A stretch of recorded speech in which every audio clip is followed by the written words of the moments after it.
Hey guys, if you are a tinkerer, a vibe coder, someone who loves to build cool stuff with AI, you might have heard of Google's Gemini, an AI studio that allows you to do crazy things like build an app, make mind-blowing AI-generated images and videos, and even your own anime like I did with my last video. But then you stumble upon this other thing, Vertex AI, and you're confused. What's Vertex AI? How is it different than Gemini and the AI studio? They can both use Gemini models, so which one should you be using for your project? Well, today we're going to clear up all that confusion.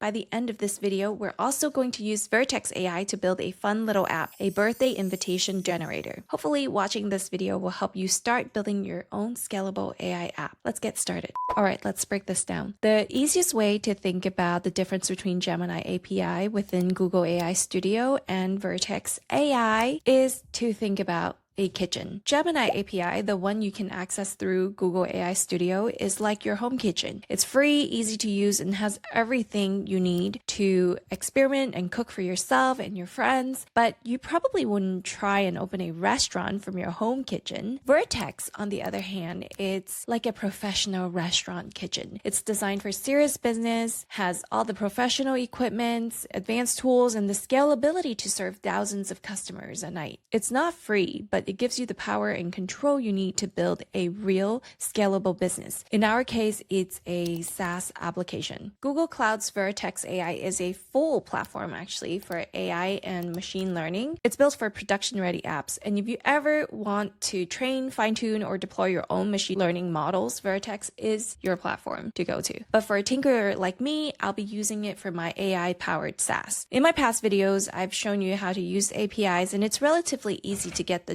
Gemini API key. If you just go to AI Studio, over here, you can just click Get API Key, and you can create an API key through this button. It's super easy to do. So today we'll be focused on accessing Gemini through Vertex AI. Google also has this in their official documentation. I'll be sharing the links in the description. But let's walk through how to actually set it up and authenticate and make it work in an app where we can access the Gemini API through Vertex AI. To use Vertex AI's Gemini API, you need to configure your Google Cloud project. We'll go step by step. The first step is go to Google Cloud Console, and you should be inside your default project. If not, just go and create a new project. But I already have one. Once you're inside this project, you want to click API and Services, then click plus, Enable API and Services, search for Vertex AI API, then click on this, then click Enable. Now you will see this over here. Go to IAM and Admin, and then Service Accounts, and now you can click Create Service Account.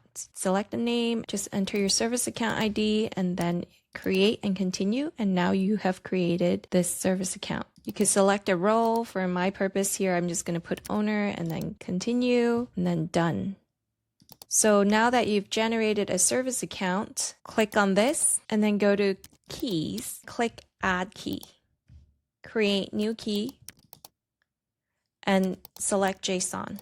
Your computer would have downloaded a JSON file. Make sure you save the JSON file to a secured location. Now you want to open your terminal and run this touch command. If you don't have this folder created yet, it would create it, and then do open. It will open a file for you. Put in this line over here with the correct path. You can drop the file into this path name. Once you're done, just save it and close it. In your terminal, you can now run source to apply these changes, and you can verify by running this, and you should see the name of your JSON file. Now that this is set up, you should be able to use it. So next we're going to make an app using Cursor, opening up an empty project. I just pasted the tech brief of what I'm trying to build, which is a simple birthday invitation creator, and we're going to get Cursor, which is my favorite IDE, to build this for us. This is my prompt.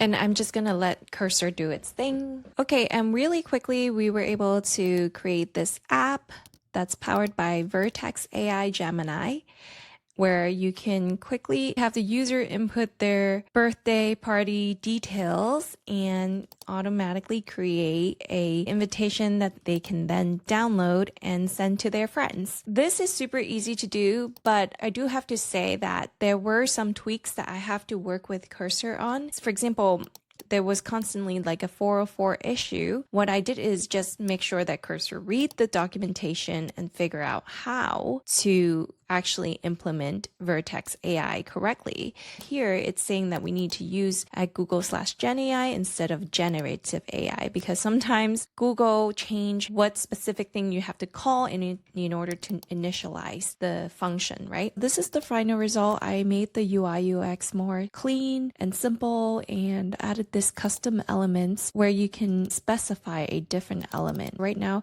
it's dinosaur, but if I want to generate one of unicorn, I would fill in unicorn, and here you go. You can download your invitation. You can probably package this up and sell it as a tool. Super simple to do with Vertex AI Gemini API, and it's also very scalable. That's it for today. It's a really quick tutorial. I just want to make sure that the people who are not sure how to use Vertex AI can use it and also understand the differences between Vertex AI and Gemini API through AI Studio. Really, Vertex AI is a lot more powerful, and this is just a quick intro, but if you're interested, I am open to building more elaborative things with Vertex AI. Comment below if you're interested in seeing that. Thank you so much for watching this video. I'll see you in the next one. Bye bye.